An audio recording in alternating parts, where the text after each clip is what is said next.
अस्सलामुअलैकुम वरहमतुल्लाहि वबरकातुहू वरहमतुहू। आज का टॉपिक है हमारे पास बहुत ही इम्पोर्टेंट टॉपिक।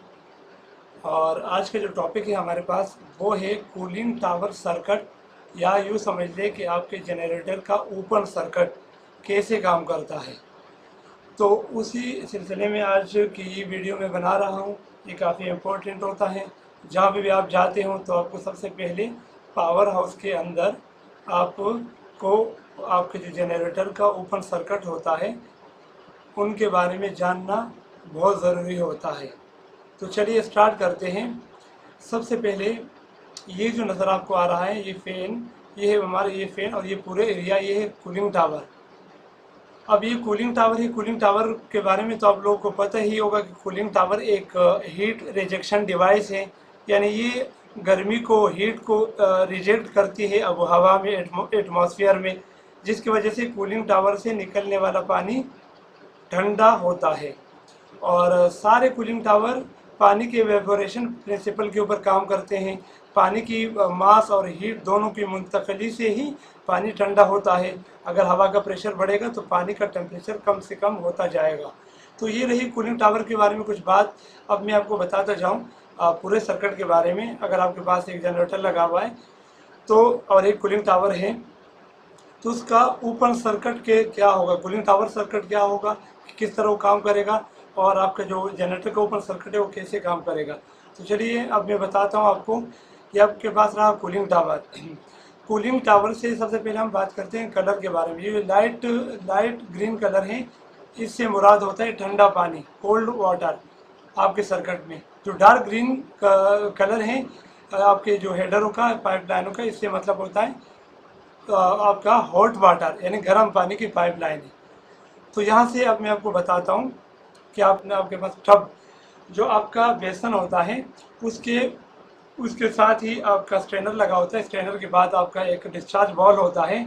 उस डिस्चार्ज वॉल के ज़रिए से आपका पानी, कोल्ड वाटर, आपका जो है वो कूलिंग टावर से आउट होता है इस पाइपलाइन के ज़रिए।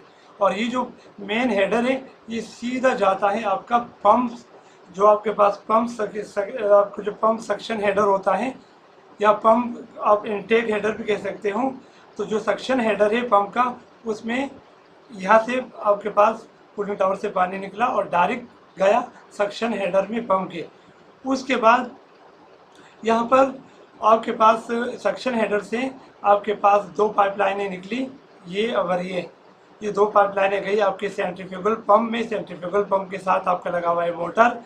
तो क्या हुआ कि पानी ग्रेविटेशनल फोर्स से आया कूलिंग टावर से डायरेक्ट आया आपके पास, पहले पंप सक्शन हेडर में, उसके बाद आपके पास आया पाइपों के जरिए, ग्रेविटेशनल फोर्स के जरिए सेंट्रीफ्यूगल पंप में। सेंट्रीफ्यूगल पंप से क्या हुआ कि आपके पास 11 किलोवाट की मोटर लगी होती है या जितने भी केवी हो, तो सर सेंट्रीफ्यूगल पंप ने इस पानी को उठाया और डिस्चार्ज, आपके जो पंप का डिस्चार्ज हेडर है उसमें फेंका। डिस्चार्ज हेडर में फेंकने के बाद पानी यहाँ से आया आपके मेन कोल्ड वाटर हेडर के अंदर। तो मेन कोल्ड वाटर हेडर जो है आपका, उसके अंदर पानी आया और वहाँ से डिवाइड हुआ दो पाइपलाइनों में। एक पाइपलाइन आपके ठंडा पानी का गया आफ्टर कूलर में, और आफ्टर कूलर जो हीट एक्सचेंजर है उसमें गया। आफ्टर कूलर की हीट एक्सचेंजर में नीचे से जाके इन हुआ, जबकि इसी से आपके मेन कोल्ड वाटर है जो वाटर हेडर है, इसी से दूसरा पाइप आपका निकला और ये पाइप डायरेक्ट गया जैकेट वाटर हीट एक्सचेंजर के इन में नीचे से लगा। तो ये रही आपका ये हुई आपके ठंडे पानी की बात। अब आते हैं आगे कि आगे हीट एक्सचेंजर से आगे क्या हुआ। तो ये आफ्टर कूलर का हीट एक्सचेंजर है। तो आफ्टर कूलर में आप यहाँ पर इन हुआ, नीचे से हमारे पास कूलिंग टावर का पानी, और नीचे से इन होके ये हमारे पास क्रॉस फ्लो होकर के यहाँ पर ऊपर से क्रॉस फ्लो होकर के यहाँ से निकला। यहाँ से पानी निकला, तो जब यह पानी यहाँ पे आया था तो ठंडा था, और जब यहाँ से निकला तो गर्म निकला। ये गर्म पानी निकला। और गर्म पानी क्यों निकला? क्योंकि आपके इंजन की साइड से जो आपका पानी सर्कुलेट हो रहा है वो पानी इस हीट एक्सचेंजर में आ रहा है एक साइड से, जबकि एक साइड से कूलिंग टावर का ठंडा पानी आ रहा है। तो ठंडे पानी ने अपने साथ इंजन के जो गर्म पानी है उसका हीट, उसकी थर्मल इफिशिएंसी अपने साथ लेकर के यहाँ से आउट हुआ। और यहाँ से आउट होने के बाद ये पाइप गया आपके मेन हॉट वाटर हेडर में। मेन हॉट वाटर हेडर में। इसी तरीके से जो जैकेट वाटर की बात की जाए तो जैकेट वाटर हीट एक्सचेंजर में भी आपका ये जो ठंडा पानी मैंने बताया यहाँ से आया, नीचे से इन हुआ, और यहाँ पर भी क्या हुआ कि इंजन के जो जैकेट वाटर है, आपके इंजन के जैकेट वाटर, वो पानी जैकेट वाटर के इंजन का पानी ऊपर से इन हुआ और नीचे से आउट हुआ, जबकि आपका दूसरी साइड से आपके कूलिंग टावर का पानी, ठंडा पानी यहाँ नीचे से इन हुआ और ऊपर से आउट हुआ। तो ये पैरेलल फ्लो हीट एक्सचेंजर आपके पास लगा। प्लेट टाइप, दोनों प्लेट टाइप है। ये क्रॉस फ्लो है आफ्टर कूलर वाला, जबकि जैकेट वाटर वाला जो है आपके पास ये आपका पैरेलल फ्लो का हीट एक्सचेंजर लगा होता है। तो ये पानी, इंजन का पानी गर्म ऊपर से नीचे की तरफ फ्लो होना शुरू हुआ, और कूलिंग टावर का जो ठंडा पानी है वो नीचे से ऊपर की तरफ फ्लो होना शुरू हुआ। तो उसने इंजन के गर्म पानी से अपना हीट लिया, एक्सचेंज किया थर्मल इफिशिएंसी को, और यहाँ से आउट हुआ, और आउट होने के बाद ये भी जा करके मेन हॉट वाटर के हेडर में ये पानी आपका गया। मेन जो आपके पास मेन हॉट वाटर हेडर है, उसके बाद आपके पास दो लाइनें और निकली शावरिंग के लिए। कूलिंग टावर के पास एक लाइन यहाँ से निकली, इस वाले में गई, और दूसरी लाइन यहाँ से निकली और इस वाले में गई। तो दोनों शावरिंग टबों के अंदर आपके पास ये शावरिंग पाइप गए। तो क्या हुआ कि गर्म पानी यहाँ से दोबारा हुआ, गया, और वहाँ पर जा करके आपके कूलिंग टावर में इन हुआ। इन होने के बाद दोबारा से वही यहाँ पर कूलिंग टावर के ऊपर यहाँ पर ड्राफ्ट लगा होता है, उसके ऊपर फैन लगा होता है। फैन के बाद यहाँ पर हमारे पास आपके पास स्प्रे नोजल्स लगे होते हैं।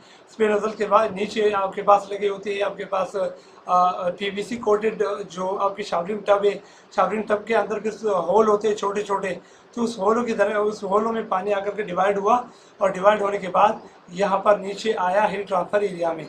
यहाँ पर आने के बाद क्या हुआ कि इसको मैश कहते हैं। तो इस मैश में से जब पानी गुजरा तो आपका फैन ऊपर से चल रहा है, फैन ने दोनों साइड से हवा को सक किया, ठंडे एटमॉस्फेयर हवा को अंदर लिया कूलिंग टावर के, और वो हवा इस गर्म पानी से टकराई, और वो हवा गर्म हुई, ठंडी हवा पानी के टकराने से गर्म हुई और एटमॉस्फेयर में चली गई, जबकि जो गर्म पानी था वो ठंडा हुआ और आपके कूलिंग टावर के बेसन में आया, और वहाँ से दोबारा फिर ठंडा पानी निकला, और इस तरीके से आपका ये पूरा सर्किट कंप्लीट हुआ। तो ये उम्मीद है कि ये जो मैं बताना चाह रहा था आपको समझ में आ गया होगा। और जितने भी आप जनरेटर बढ़ाओगे, यानी एक जनरेटर का मैं बता रहा हूँ, तो उतने हिसाब से कूलिंग टावर बढ़ेंगे, उस हिसाब से आपके सेंट्रीफ्यूगल आपके जो सर्कुलेटिंग पंप है वो बढ़ेंगे, और उस हिसाब से हेडर से, यानी एक इंजन के लिए अगर दो कनेक्शन आपके मेन हेडर को से निकल रहे हैं कोल्ड वाटर के या हॉट वाटर के, तो इस तरीके से 2 के बजाय 4 निकलेंगे, 3 जनरेटर होंगे तो 6 निकलेंगे यहाँ से भी, और हॉट वाटर हेडर से भी, और कोल्ड वाटर हेडर से भी। तो ये थी आज की वीडियो।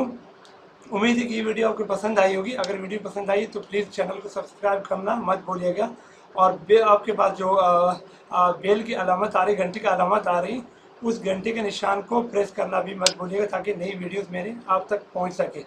अब मुझे नेक्स्ट वीडियो तक के लिए इजाज़त दीजिएगा। अल्लाह हाफिज़।